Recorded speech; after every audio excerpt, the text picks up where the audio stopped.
पौराणिक व ऐतिहासिक माहिती.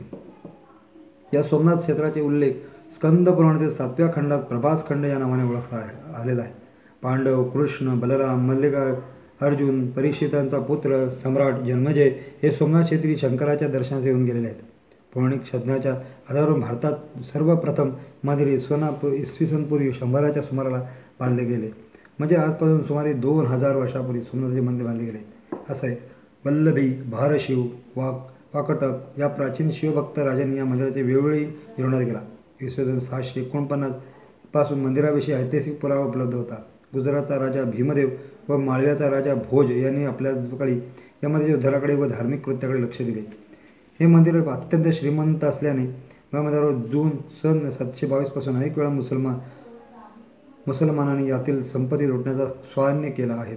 722 मध्ये सिद्धीचा सुभेदार जुनैद, 1025 मध्ये मोहम्मद गजनीने, 1300 मध्ये अल्लाउद्दीन खिलजीने, सेनापती अफजल खान याने, 1390 मध्ये मुझफ्फर शाह याने, 1469 मध्ये मोहम्मद बेगडाने, 1350 मध्ये दुसरा मुझफ्फर शाह याने आणि शेवटी 1701 मध्ये औरंगजेबाने या मंदिराची अगणित संपत्ती लुटून घेतली.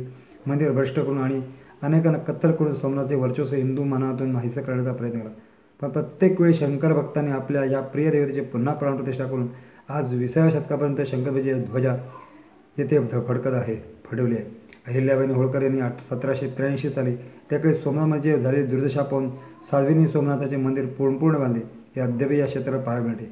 या अहिल्यांचे मंदिर हे 300 वर्षाच्या पुण्या पावसाच्या मोडकळीस आले.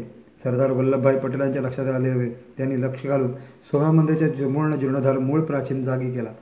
1951 साली भारताचे पहिले राष्ट्रपती डॉ. राजेंद्र प्रसाद यांनी मंदिरात सोमनाथाची प्राणप्रतिष्ठा केली होती.